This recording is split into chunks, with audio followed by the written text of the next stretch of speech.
Welcome to our first episode of Concessions Confessions, where we just kind of get together, talk about a movie, either a movie that one of us has seen, neither of us have seen, or, haven't seen in a while, just kind of talk about it.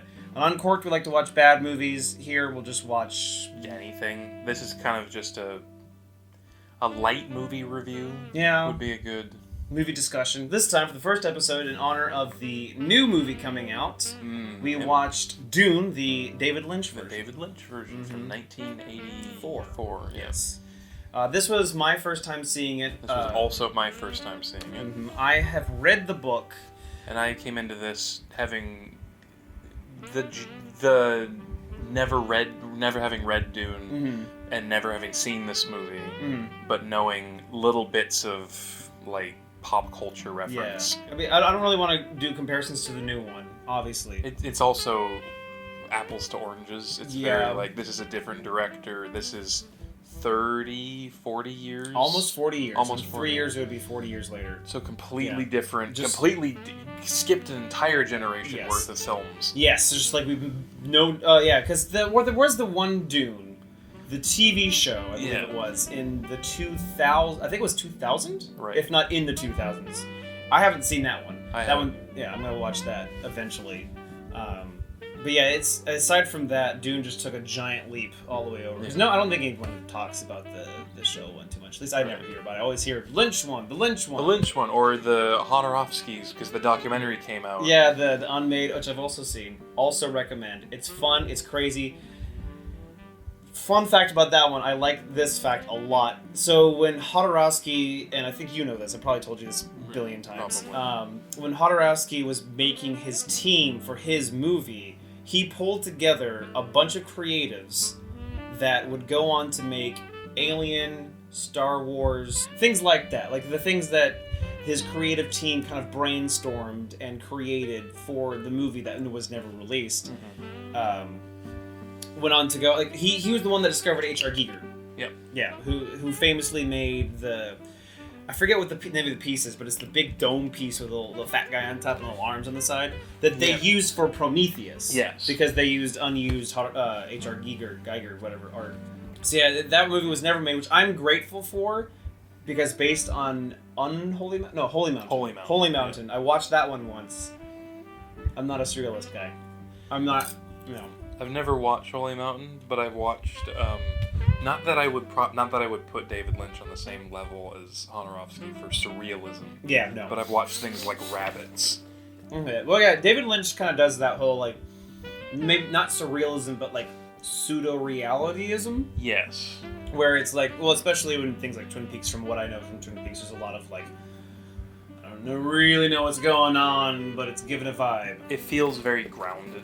Yeah. But it still feels like you're in a world that's like, it could be ours, but it's kind of just a little off. I think the biggest takeaway that you and I had from it when we were watching David Lynch's Dune was the effects. New machines.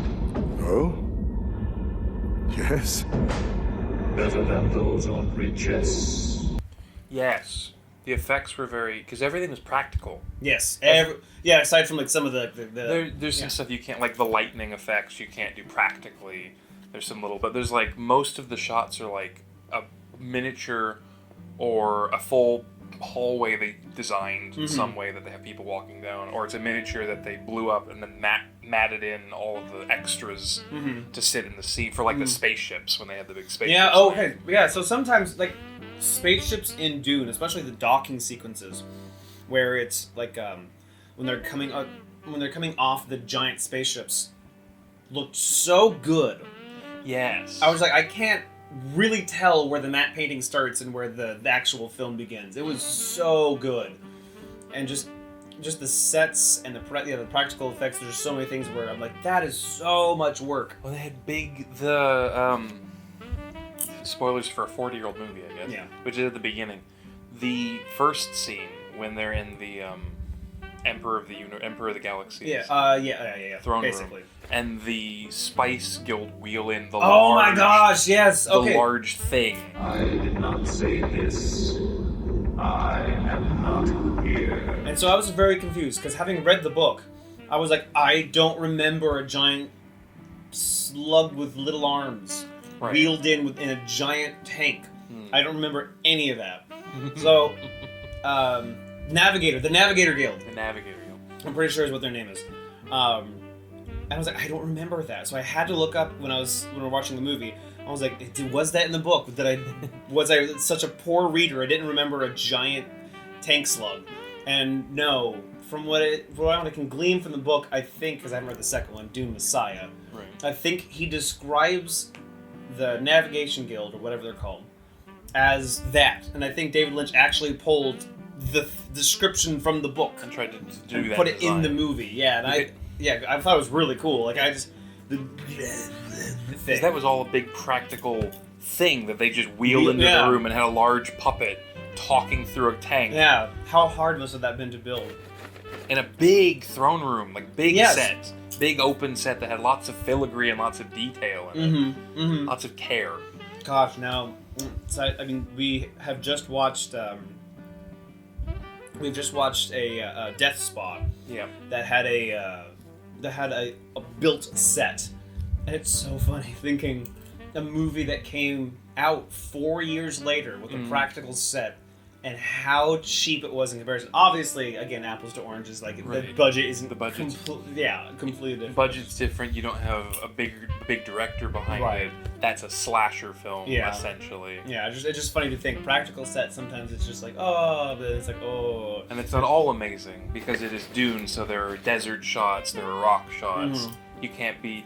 It's like it's on Dune. It's on Arrakis. So you do have to have shots where you're in the sand and walking around, but you still get those nice matted shots of the large sandworms that I don't know the names of. Sandworms. Well, I think there is a name, but there's so many names. Because it's Dune, there's probably 4 names.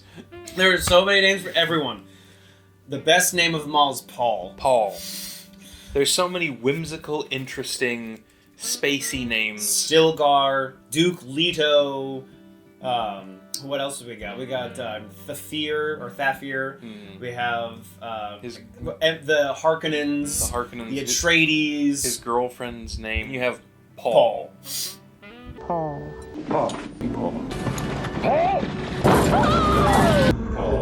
Oh, hi, Paul. Hi, Paul. Son of Duke Leto Atreides. Paul.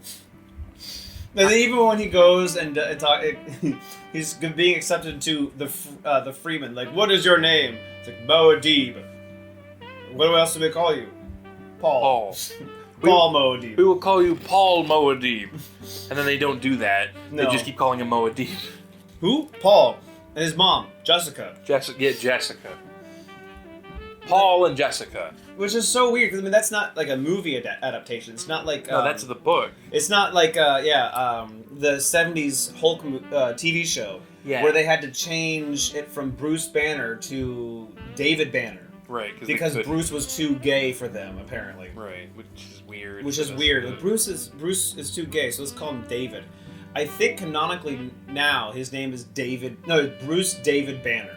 So they just combined it. They combined it, yeah, it's his middle name. It's a nice way to do that. Yeah. But no, that's straight from the book. Yeah. That is straight from Frank Herbert himself, Paul. The Messiah, Paul. Paul. The prophesized Paul. Who is a familiar actor. Yes, he's for people that are actually familiar with Lynch, he is Agent Cooper from Twin Peaks, who is the main character of Twin Peaks, the one that the audience kind of views things through for most of it. So yeah, just because this was 84, so this was about 10 years prior. Twin Peaks came out somewhere in the 90s, early 2000s. I want to say yes, but I don't know. I haven't seen Twin Peaks myself. I've seen the first episode because it's one of those where I know I'm going to get sucked into it. Yeah. And I need to sit and focus. So we were really mesmerized by the practical effects and the sets. For me personally, I wish it had been lit a little more moodier. It was very dark, as the movie liked to put it. It's too dark in here for it to see clearly. Yeah, a thing opens up on his bed, and then a little floating Syringe. syringe. Yeah. Yeah. Which, so a fun part of this is I come from the book, you come from nothing. So it's interesting to see like what your opinion is offhand, having no source material. Because of course I go, that thing was supposed to be as small as a mosquito. Right, and it's like this big. It's the size of his like whole hand in length. Yeah. Like, oh my goodness. Because it was big. It's like, oh my gosh, that's huge. Especially when the woman Mapes. When Mapes opens the door and it flies directly towards her and he grabs it and it's the size of his whole fist. Yeah, exactly. Yeah.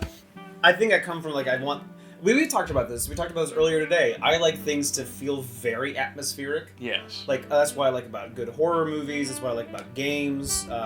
That's why the Shine Within video game. Shine Within. It very basic, very simple. Very simple. Made a mood though. About movement and a button. Yeah, movement and a button. You couldn't die until the very end. I don't even know what happens because I didn't. Actually, no, I did. You just reset to that thing. You just go backwards. Completed in 30 minutes, but it makes a mood. It has a theme. It has a feeling to it. And they do a good job just establishing a base. Like, this is the world, and you touch things and slowly get a little picture of it. Like, yeah. It's effective. Yeah, so I like a very atmospheric movie, which is probably why I like the original Blade Runner as much as I do, because it's like just dripping with atmosphere. Very little plot, dripping with atmosphere. Right.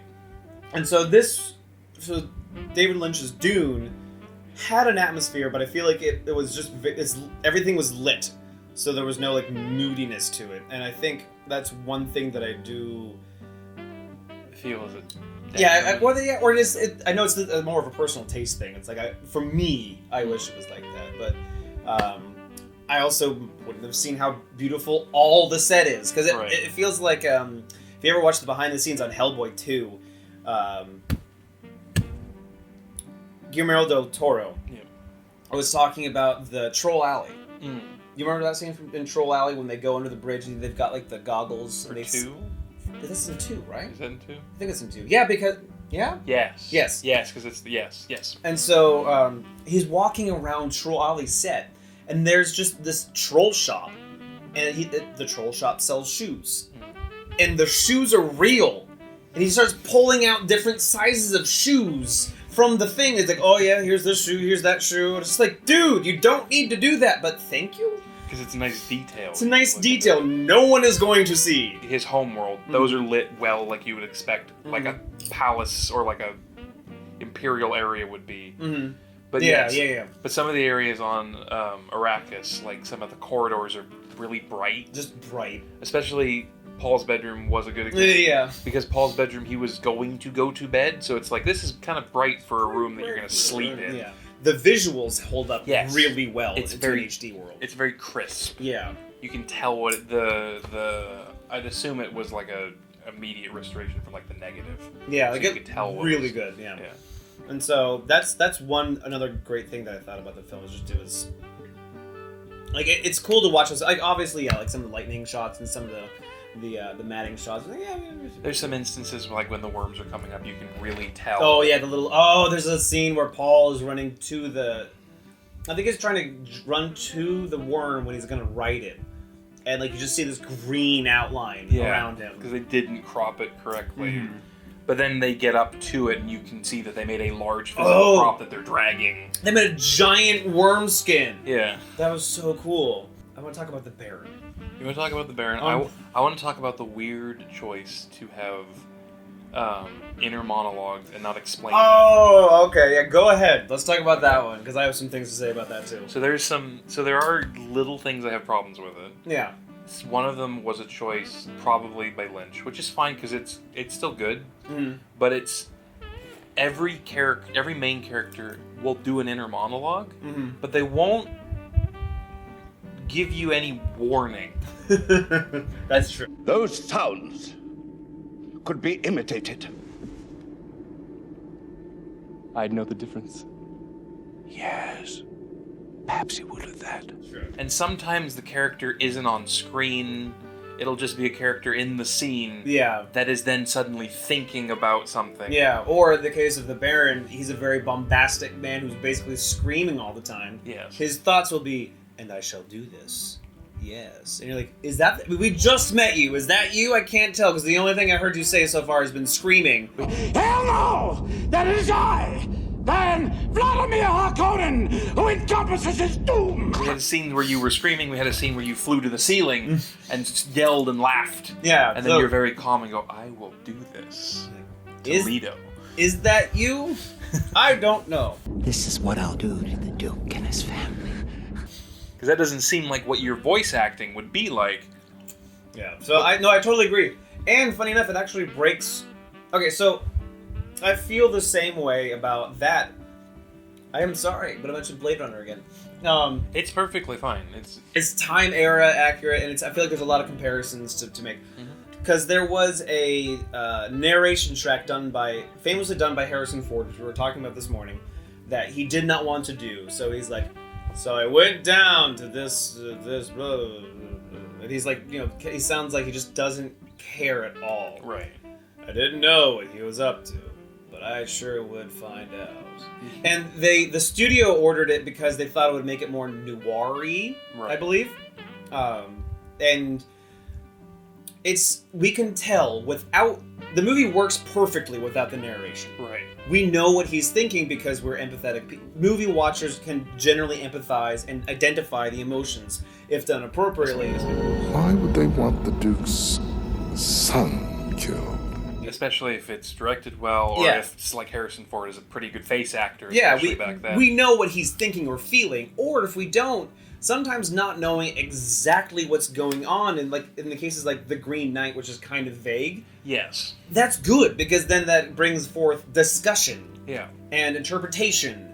But if you have the character just saying, this is exactly what I'm feeling, not only does it make the audience feel like they're being talked down to slightly, at least in my case, but it's also like, this is breaking the complete show don't tell rule. Especially if you're doing something like Blade Runner, where you're trying to make a noir. You don't want to have a person come in and go, and I felt like this. Right, yeah. And this is what that guy did. And you're like, you don't want that. You want to sit there and be along with the ride. Yeah.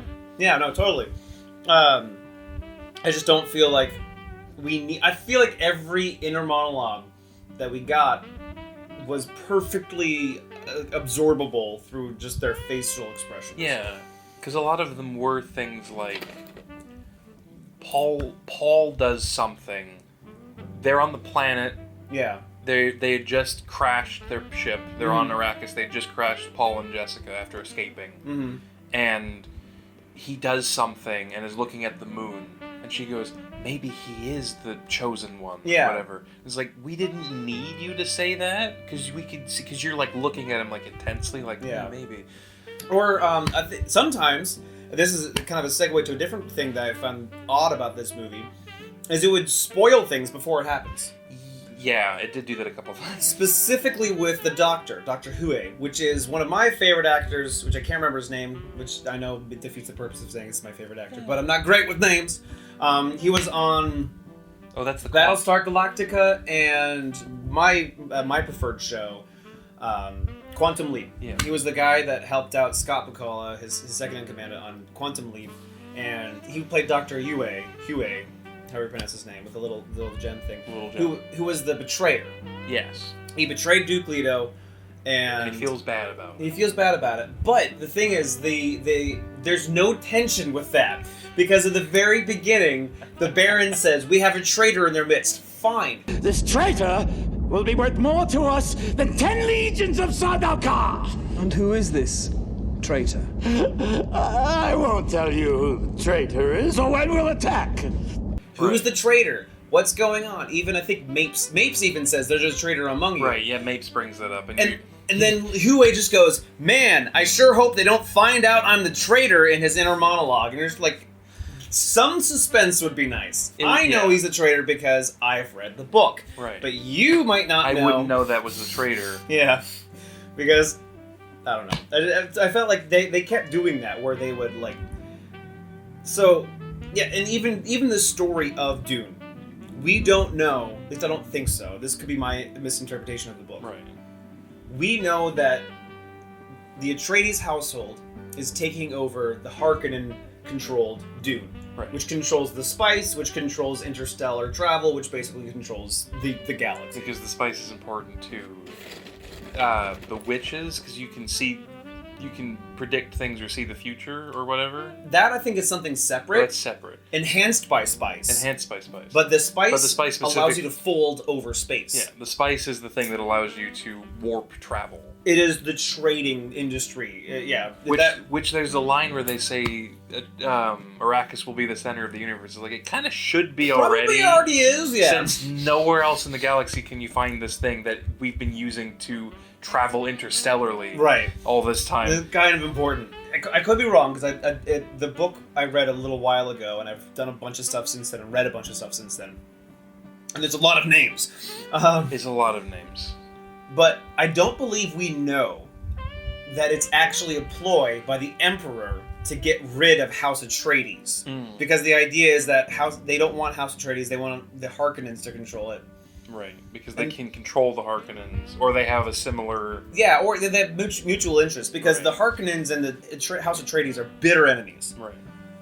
And there's some infighting in the great houses of the galaxy. And to kind of stop it, I think basically the Emperor's like, we want the Harkonnens, because they can they're a bit more like, rah, so they can control them better, because they're a bit more focused on conquest, and so it's kind of easy to put them in front of a conquest and say go, than the nobility of the righteousness of the House Atreides. And so the ploy is swap out the two houses.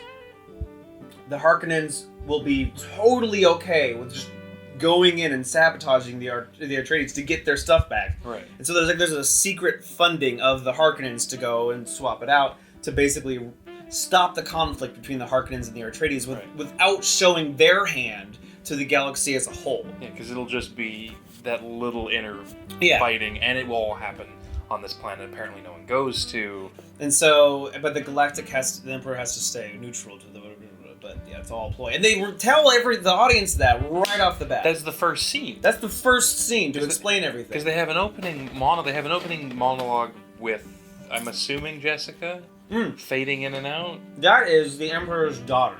But they have that flashing open. And then they immediately just reveal that entire political subterfuge immediately. They describe the entire plot. Yeah, where it's kind of like when House Atreides gets blowed up, that's kind of like a, oh no, kind of moment. That's like a surprise. Like, no, I've been following Paul this whole time. I feel for Paul. And I want Paul to succeed. I want Paul and Patrick Stewart to have a good life. Oh, Patrick Stewart. He's in this. He plays a man who's bald, but then gets long hair. Paul! And they have a scene with shields. Box shields. They look like cardboard. I've seen the trailer for the new Dune, so I know that they have like a wobble shield. I personally think it works really well. But I like this... I like older sci-fi, like 80s sci-fi stuff, so the big box shields don't look bad to me. You can tell that they're a shield. And they keep the aesthetic, because when they braze the barrier around the base on Arrakis, it's still the big, large, square shield. Well, the consistency is nice. It is very dated, but again, for me, especially with sci-fi, we don't know what the future's going to look like. No. We don't, especially back before now, our technology has done nothing but improve to this point. I have a very big allowance for that kind of thing. It's not like, that's so dumb, those effects are so bad. Well, and especially since in the early 30s through like 50s, the future was round bubbles shapes. And shiny suits. And then we had the 70s where we had like Star Trek and everything was like round but clean and this thing. And then you got into the 80s where the future went industrial and everything's grungy and grimy and square and angular, and you're like, ugh. Yeah, corporate fear. Yeah. So the 70s Star Trek is more hippie. 60s Star Trek is hippie, but like, it's this weird middle ground. Because it's very colorful, it's very bright. Yes. That's the original Star Trek, but then the movies are in the 70s. And those get really weird. The costumes, you should look at some of the costumes from Star Trek 1. They're kind of weird. Yeah. I know the Star Trek 1 costumes are the weirdest ones out of the group. We watched Logan's Run together, right? No. Not together, but I've watched Logan's Run. You know those outfits? Yeah. Like that. Okay, that's Yeah. kind of... But that is also the 70s. I think so, yeah. Also a good movie. I like that movie too. But yeah, you have an allowance. Like I feel like one should have an allowance for, or a tolerance for, not modern day special effects from a movie 40 years ago. Because our idea of the future... A good... Blade Runner. Like Blade Runner. Blade Runner was 80s. Blade Runner was... also grungy. Also grungy, wet, dark, pipes. And then Blade Runner 2049 is now future. So it was Yeah. like holograms and like big touch screens and cell things. phone stuff. What we now think the future is. Yeah. Cyberpunk. Yes, cyberpunk. Because the idea of the future has changed a lot over the years. Yeah. But so yeah, the box shields are not like things like, man, I think those look really cool, but I'm like, I'm not bothered by them at all. No, and they need to be there. I appreciate the consistency, though, as you were saying. The Yeah. consistency between the personal shields and the shields that actually protected the Atreides household. And I like the vast difference of, because the Atreides household on their planet had like wood, everything was wood, and then you had the Harkonnen stuff, which was like weird industrial. Oh yeah, let's talk about the Harkonnens. Yeah, we'll go to the Harkonnens. I love the Baron. The Baron is chewing the scenery.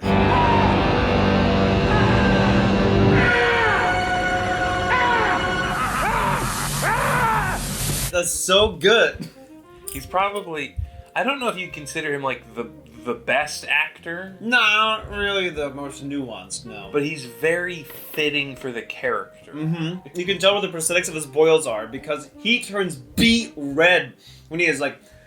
I don't even know what he's not screaming, he's just like kind of existing very intensely next to somebody. He's very excited, There's one of the scenes after they attack the Atreides on Arrakis where he's calm, you watch him calm down, and then he excitedly yells, and you can actually watch his whole face start to turn red again. Yeah. Or like when he's like, "Am I alive? Am I alive?" After the gas attack on his life, and it's just, I love to laughs up in the air. Yes. And he's like, "I'm alive!" Ah! And I love it.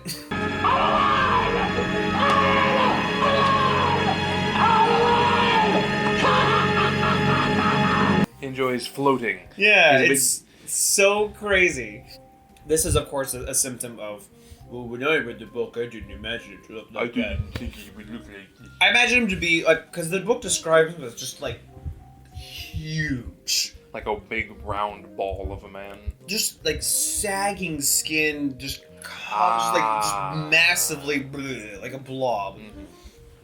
That is so fat that he can't be that's why he has the suit, is to be lifted up. But it felt like he kind of felt like a balloon in this movie. Yeah. But I just imagined him even bigger and just more gross. Because he wasn't obese. No, he was just kind of... His suit clearly was supposed to make him look it, but he just kind of looked like he was full of air. Yeah, and he moved very fast. Yes, he did. In an almost comical way. Yes, and there were some shots where it was pretty funny. I think like one of the ending shots where just like, woo, woo, woo, and it just flats away. Yes. The movie does actually get a little unintentionally comical by the end. There could be us just screaming Paul the entire time. It could be. We started screaming Paul a lot. Paul! Whenever anybody was like, "We doing this," it's like, It's Paul. It's Paul. Call me Paul. Oh, hey Paul, how you doing? I'm Paul. My sister's named Pauline. My sister's named Pauline. You seen Paul? Oh yeah, he's over there. Ah, Paul, the great leader, Paul. Paul. It's because it's such. It's just a common name in the sea of intricate, creative, foreign names. Even with himself, because he has 4 titles. He does. That are all complicated. And then his name is Paul. But yeah, he's to go back to the Emperor, or the Baron for a second. They did keep his tendency to go for young men. So that is a book accurate thing. Okay. And in the book it's less played out, because obviously, as J. Michael Straczynski said, who is Babylon 5, As he said, a book is a book and a movie is a movie. They play by different rules. Yes. That is very true. That's why you usually have to adapt a book. It's an adaptation. Because a scene as written in a book doesn't necessarily visually work. Yeah, and the pacing's off, and because you can, I don't know. There's a scene where in the book where the Baron and I think probably one of his nephews is talking, Right. and it's a scheming, and he's talking about all these horrible things they're gonna do and all that stuff, and in the end he's like, he says something to the lines of, "I feel like doing something fun tonight. Bring me one of the boys," or something like that. Or like, fetch me a boy, fetch me a young boy, or a. It makes it sound. It's just one sentence. It's just like it's so creepy because it's very your mind just fills in all the horrible things this man's gonna do tonight. And that's something you could easily do in a book. Yeah, because it really allows your brain to go and to imagine. Because that's what you're already doing when you're reading, is you're letting your brain go and kind of imagining stuff. Yeah, because that's the point of a book. You're reading and imagining things because you can only go off of descriptions. Yeah, exactly. But a movie's job is to visually tell you what's going on. And what's visually going on is Sting. That's right.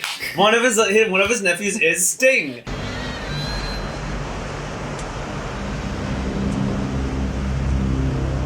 And his fabulous pants. His little hot pants. Yeah. Yes. Yeah. So all the actors did a pretty good job. Everyone fits their role. Yeah. I do have one minor complaint, and that is because it is an older film. And that's everyone's very clean. Everyone is even Max von Sydow, who's supposed to be one of the secretly Freemen. One of the Freemen. The Freemen. Yeah, I keep saying Freemen. He's not one E. dirty. Yeah. Even when they run into the Jessica and Paul run into them in the big cave. Yeah. They're all very clean. And as far as like races on a desert world, they're all very pale-skinned. Like they're very like porcelain white-skinned. A very alabaster look. Alabaster, and doesn't really matter the ethnicity as much as it does this weathered skin. The concept of being on a planet of nothing but sunshine and desert. Yes, you would. I this may be another limitation of the makeup of the time, or the budget for the makeup at the time. But it felt like everyone was just they used moisturizer in the morning. Or the fact that Paul's perfectly coiffed hair that he kept for 2 years. It was perfectly coiffed for the 2 years. This is a Paul problem, and this, as in literally the character Paul. The character Paul, not the man who plays Cooper. Not I don't remember any of the actors, because I didn't like the actor choice for the new movie until I saw his parents. They look like they could have given birth to that actor. Okay. They cast Paul first, and they cast Poe and Mission Impossible 5 and 6 lady. Oh, her. Okay. From off of that, and they look like a family. I love Adam Driver. Mm-hmm. He does not look like he could have come from Harrison Ford and Carrie Fisher. Not at all. No. His hair's black, first off. Yeah. And he's got this big Roman nose. I mean, I love Adam Driver. I think he's great. He's a good actor. He was the best part of the trilogy, in my opinion. Was the best part of that trilogy. But that was always like, that's the guy? That's who you picked to be the son of those two? That's how they begat. That was their begottenness? This one? But, so that, it doesn't happen in the Lynch film or the new one. But the problem with Paul is a bit of a Gary Sue. Yeah. He's smart. Mm-hmm. He's trained. Intelligent. He's slender, but not too slender. Mm-hmm. He's muscular, but not too muscular. Mm-hmm. He happens to be the Messiah. Bad things do happen to him. But he doesn't really have like a negative character trait. He doesn't have anything negative happen to him other than his parents dying. Yeah. Well, I mean, Jessica's still alive. Well, Leto dies. Leto dies, yeah. Other than Leto dying, he doesn't have any major downsides to his character. And they tried it, so there's elements, like the moment where he's like, oh, my dad died and I don't feel anything. This is another symptom of, this book is not short. No. A lot happens in this book. And it's dense. It is dense. One movie, not a good idea. Again, the Lord of the Rings of sci-fi trilogy. Duology. But it was also at that time where it's like no one's really gonna want to watch another Yeah. Dune. It's like, you can pitch, like, I'm gonna make Dune. You can't really pitch, I'm gonna make 2 or 3 movies. Not in 1984. No, not really. I mean, even... I think maybe, actually, funny enough, I think maybe Star Wars could have started the whole no numbers. Because you might know, you'll know this. Obviously, 4, 5, and 6. Right. The original Star Wars was Star Wars A New Hope. Yes. Did they say Star Wars Episode 6 A New Hope?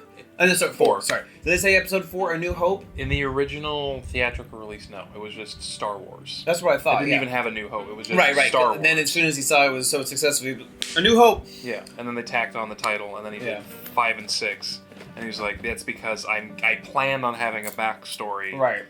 But in the promotional material, and I don't know, did it say Star Wars Episode 5 Empire Strikes Back? I think they originally just said Empire Strikes Back. So and they added the numbers in once he decided to do prequels. Right.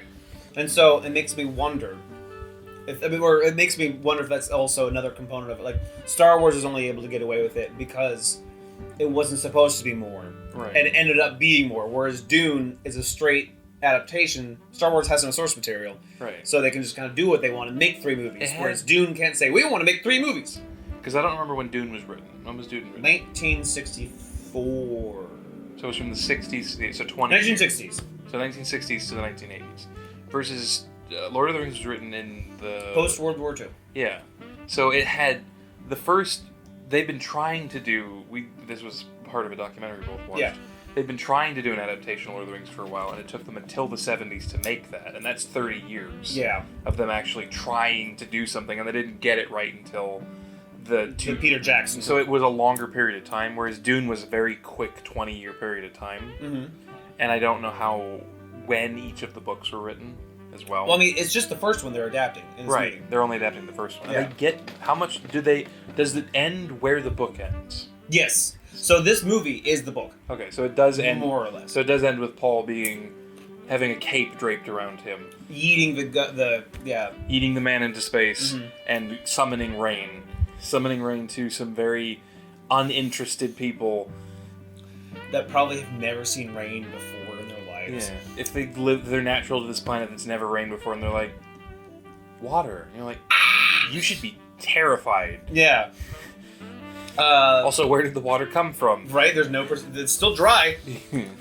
So you could see all the little plot threads that were in the book, all the little lore drops in the book and all that stuff. In this movie, in like one sentence, little boom. They do just to me. You were mentioning that with the Emperor's weapon, that he uses to fight the sandworms at the end because they're defending themselves. You said they mentioned that in one sentence that I wasn't even paying attention to. Yeah, and so there's one actual divergence from the book that I thought was weird. The weirding way. Like, oh yeah. And they're like, oh, it's the voice gun. Mm-hmm. Not in the book.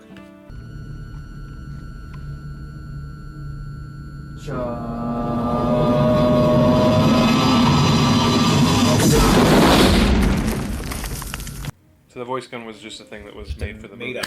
The weirding way is a form of basically martial arts. Or not martial arts, but like a way of fighting. Right. So you know how like the voice is like, I can control you with the voice, which is... my name is a death word. Paul. Paul. I guess they wanted to make it a bit... I guess they wanted like a space shootout. I bet you that was... They wanted we need a pew pew pew pew pew. Star Wars has laser guns. You need laser guns. Yeah. Even though they do in the book and they're called las guns. Las guns. L-A-S-G-A-N. Yeah. G-U-N-s. Because they wanted the shootout at the end when they had the one worm and they're all going like, huh! And all the other people have... That's basically what happens. They have 40 people going, huh! Huh! And then all the other people go, eh. And then they die. And then the one... Because they summon like 60... They summon like probably 8 worms. A dozen worms or so. Yeah, they one. one. And they don't do much with it. No, it's just like... I don't know, so I think the biggest problem I have with the Lynch one is weird inner monologues and just a super fast plot. Yeah. with almost no character development. Despite it being long for the era, or for 2 the hours 17 minutes for the decade. Yeah, Yeah. 2 hours 17 is long for the decade. Yeah, I mean, most movies are an hour 30. Get around that 90-minute mark. Almost an hour longer than most. They fit a lot into that. They do fit a lot, and I know it's not easy to make a Dune. Dune is not easy. But it is partially to the detriment of the film, just Yeah. because there's so much. It's so dense. They say a lot of the names one time, and then you never. Yes, I mean, I've read the book and seen another movie, and I barely remember the names as it is. So they expect you to remember all of these names. And they mumble some of them. They do. Yeah, they're not clear, No. and they say them very quickly. What? Oh, I guess that's gone now. Oh, is it? No, bye. That's another reason probably why we attached to Paul so easily, because Paul was a very easy I mean, name to okay, remember. yeah. The names are so complicated. Paul's too simple. Could I be known as Paul? But we know him. We know him. We understand which one is Paul. Paul and Jessica are the two main characters, basically. Yeah, they're the ones you focus on the whole film. Yeah, I would argue they're probably the main characters. They're the focal point. Yeah. I would believe they're the focal point, even though they're not introduced first. Yeah. They introduce a character that isn't in the movie first. Yeah. And then They do. They just do. Here's the Emperor's daughter. She fades in. She fades out. She fades in. that might be a that might be a turnoff for some people. Kind of the idea of having a plot-heavy loading plot at the beginning. It's better than having somebody write the words out on the screen. Yeah. And go, in the year 2021, this happened. It's better than that, but it's still like it's like, okay, let's sit down and watch Dune, and then 5 minutes is this woman that you'll never see again. Yeah. Just leveling at you with like, these are 3 planets. This is plot you need to know. They do lay it out. I'm glad they like visually go, this planet, this. Forget everything. There's 4 planets. Forget it all. Yeah. Boom, boom, boom. You just need these 4 planets, and it takes place here. That's it. Yeah, I think the biggest thing is for me, I am glad I watched this movie because of course everyone comments about this movie. A lot of people comment. Love A lot of this movie. people obsess about this movie. Yeah, which is I find a little odd. Yeah. Just because I feel like it's so like I like it, but there's so many weird choices, and I'm assuming it's just I read the book, I watched Lynch.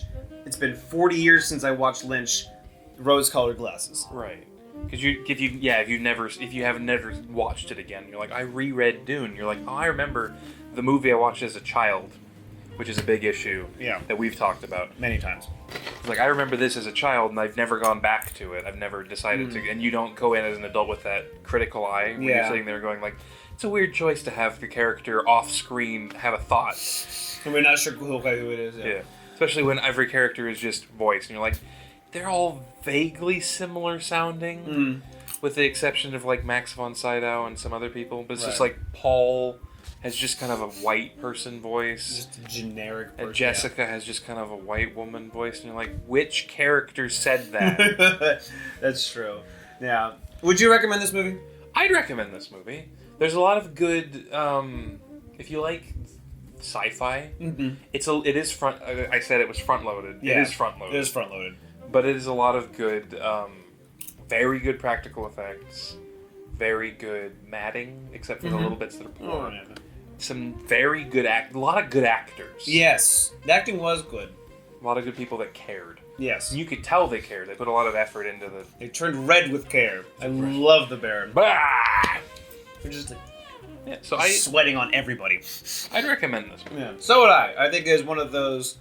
I think it's on the same level of sci-fi watch list as like Star Wars, Blade Runner, Dune. I think it's just one of those like Logan's Run, just classic sci-fi movie. Something that you have been told to watch. Yeah. And you're like, maybe I should watch, maybe you shouldn't. It's like, Yeah. it's worth a look at. Worth it to just see what people have done before and also appreciate the amount of work that goes into making something that beautiful back then and appreciating how far we've come. Yeah. To Blade Runner, not Blade Runner. Just appreciate how far we've come. To the new Dune. To the new Dune. Another reason I'm comparing is the same guy that directed it.